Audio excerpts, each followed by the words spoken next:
So hello नमस्ते सबैजनालाई। So आजको हाम्रो फर्स्ट न्युजको कुरा गरौँ। हामी कुरा गर्न गइरहेको छौँ अनिल सुनवार र ठकुरी ब्लगको बारेमा। अनिल सुनवार र ठकुरी ब्लगको चाहिँ भर्खरै लफडा परिरहेको रहेछ। सो त्यसै रिगार्डिङ ठकुरी ब्लगले चाहिँ यस्तो भन्नुभएको छ रतन कार्कीको ब्लगमा, तपाईहरु आफै हेर्न सक्नुहुनेछ।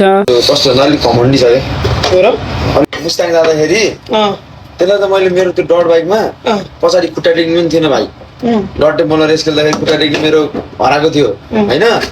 अनि मैले खुट्टा टेक्नु राखेर दिएर गएको सुत्त पेट्रोल पनि हाल्नु लाग्यो। तपाईले बरु गियरमा राखेर हो त्यसरी चलाएको मैले पेट्रोल पनि हाल्नु लागेन। मलाई त्यति माया गरेको मान्छे हो। किन के भयो त बिचमा चाहिँ पछि फेरि के भयो किन बोलचाल खुमा अनिलको घर अगाडि बाइक लिएर गएर यो बाटो चाहिँ म अबदेखि जान्न भनेर पुरा दिइराखेको किन के भएको भएर सुनाउ न। के भएन सकारात्मक छ। म त मेरो त साथी म त एकदम सकारात्मक सधैँ काले भाइ त्यो मान्छे राम्रो छ।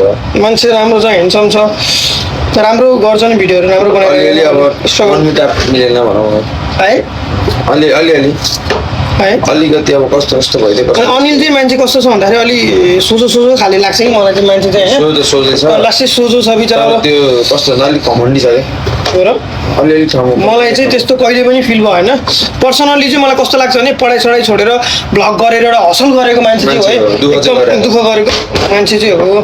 मलाई चाहिँ मिस यु अनिल मैले तिमीलाई पर्सनली माया गर्छु दाइले पनि माया गर्नुहुन्छ। पहिला कुराहरू बिर्सेर अगाडि गर्नुपर्छ भन्ने कुरा मेरो भनाइ हो। अब मलाई के भयो दुईजना विचार गर्नु ठिक छ। अब पहिला रात खतम बात खतम हो कि छोरा मान्छेले यस्तो कुरा सोचिरहन्न। रात खतम बात खतम यो भिडियो फेरि ठकुरीको मालबाट खिचेर हाल्नु न त्यसलाई डर आफूले यहीबाट भ्युज कमाउने हो। मजा ठिक छ यत्रो त पिस ठिक छ दामी छ। पाला हामीले चाहिँ ठकुरी दाइ र म चाहिँ अब मासु भुटेर होइन लेग पिस ल्याएको छ माछा ट्याक्कै यो भुटेर हाल्छ मलाई एकछिन छोड्न मान्दैन यस्तो छ हाइजेनिक हो है हाम्रो चाहिँ एकदम सफा गरेर पकाउँछौँ। ठिक छ त हेरेको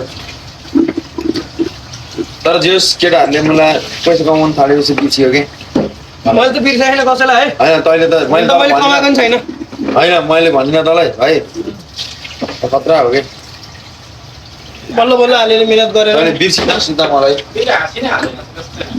केही भएन चम्चा छ नि हामीसँग दाइ यार किन हाँसी चाहियो उयो हाँसिहाल्छु है। जे होस् पैसा कमाउनु थालेपछि मान्छेले बिर्सिन्छ क्या। त चाहिँ अब यो त जस्ता त्यस्तै छ है अहिलेसम्म पनि रतन कार्की चाहिँ जस्ता त्यस्तै छ।